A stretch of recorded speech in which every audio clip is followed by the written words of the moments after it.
What's up mga kadiptek? So yun, ah another repair na naman tayong araw. So another repair na naman ngayong araw. So ngayon meron dito nagdalang amplifier. So itong amplifier na ito ay isang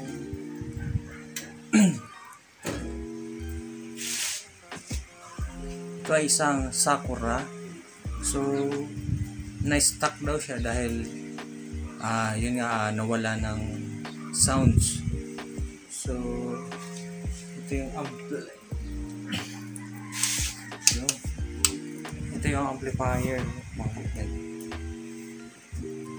So bali may Bluetooth na tong amplifier.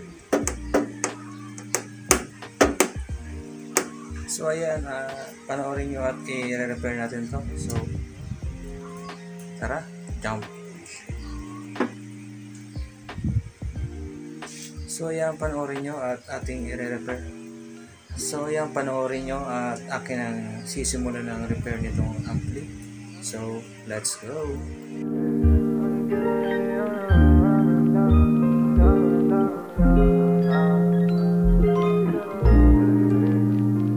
Maganda pa yung board nito. So bagong bago nga. So na-stuck lang siya, siguro hindi naman matagal. So nagsisimula ng dikitan. Ayan, kukulay green na. So lilinisin ko muna at itetest yung mga kailangan i-test kung ano talagang sira.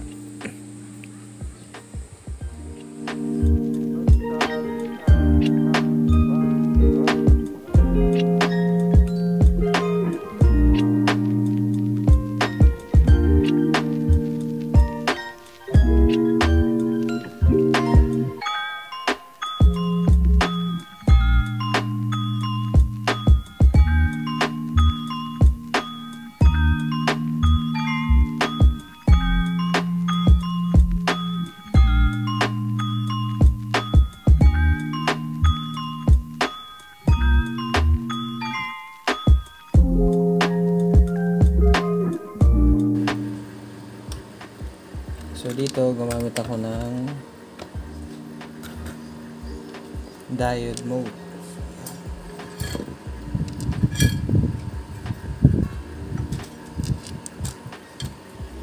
Sa diode mode, tingnan natin yung NPN at saka yung PNP.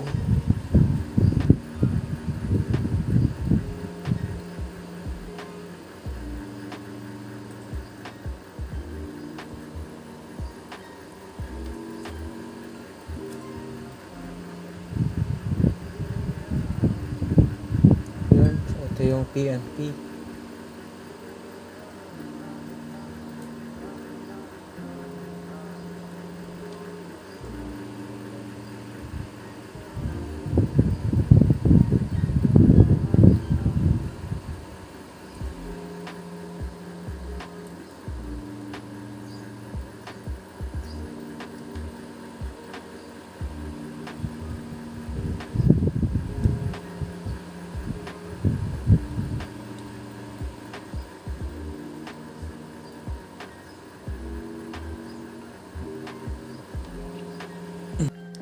Bali kung makikita nyo ay puro kalawang na pala yung mga transistor, yung 5401. Yan. So kinalawang na putol na yung paa. So gagawin ko, papalitan ko muna to. So let's do this.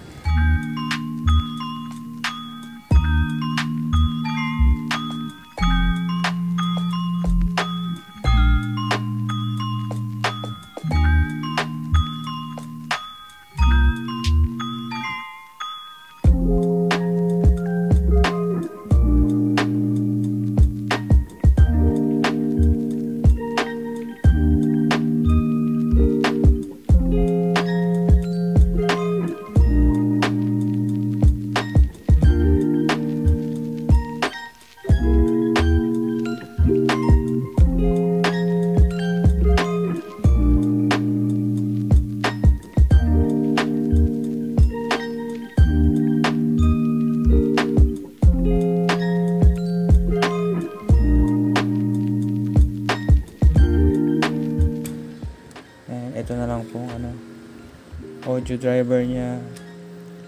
Marami akong tinanggal na transistor. Ayan, sa surround driver, tsaka ito main driver ng audio. So karamihan ng sira ay ito. So yan. So ito yung karamihan na sira. Kung makikita nyo, yun, iba putol na, kinalawang na. So yan, mag-order muna ako nito, then babalik.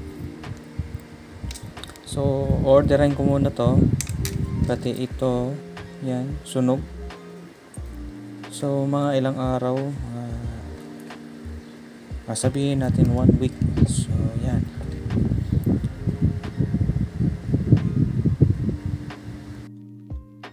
Kalipas mo ang 3 araw, so dumating na po yung parts na para dito sa ating audio driver nitong amplifier. So ito po yun. So bali halos lahat kasi ay kinalawang, and then the other parts dito din. So ayan, i-install ko na to, hihinahin ko na para matest na kung yun lang ba talaga ang sira. So let's go.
So ayun mga ka-DivTech, successful naman po yung pagpalit natin ng ganitong transistor. So bali yung value nitong transistor ay yung 5551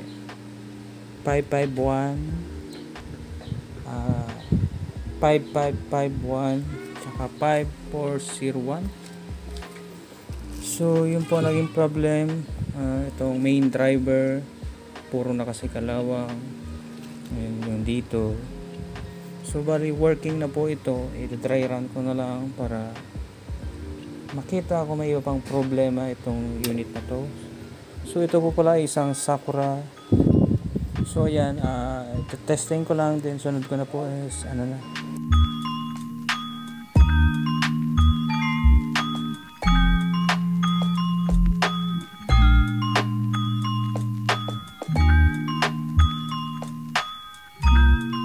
Ito yung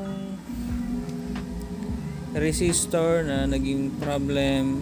Bali napalitan ko na lahat siya, then yung isang linya ay okay naman, pero yung linya na to, yan, kasi yung supply niya ay maabot lang ng 27 0.27 compared dito. So ngayon i-identify ko dahil yung voltage hindi nagtatali. So ngayon na-identify ko siya. So ito lang po yung problema, and yung sound niya po ay okay na. So isasara ko na lang yan, and I think all goods na po yan.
Ayun, dumating na nga yung switch nitong amplifier na ito. So bali ito na lang yung kulang. So yun, i-install ko siya ngayon, then ito-test ko ulit, then sarado ko na lang to. All goods naman to kasi testing ko na siya.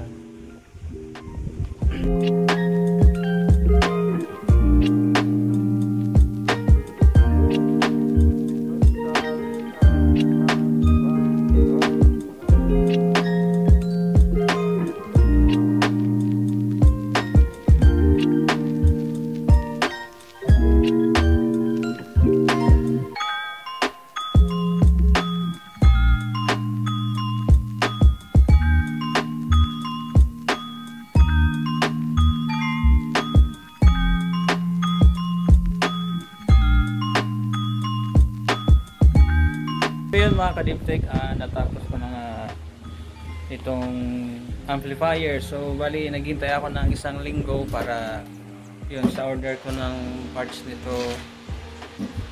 So bali nauna na po dyan yung mga transistor, and then medyo nahuli yung power button. So makikita nyo, papakita ko sa inyo. So yan, yung power button nya all goods na po yan. Yan. Yan. Check natin. Ayun, nag-connect na po yung ating ito, yung cellphone na to.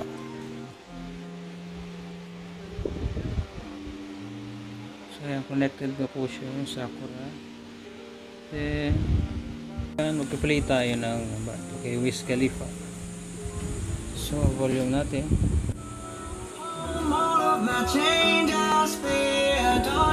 All goods na po.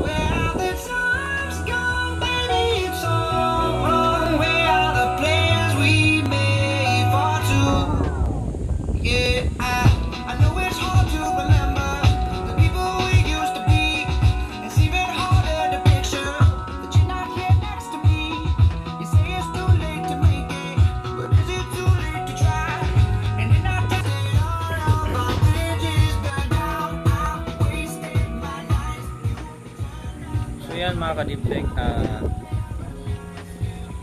all goods na po itong amplifier. So yun, kung may mga sira kayong amplifier dyan at kung kaya pa naman ayusin, pwede nyo akong kontakin dito sa aking account. So yan mga ka-DeepTech, please like and share for more videos, and have a good day po mga ka-DeepTech. Bye bye.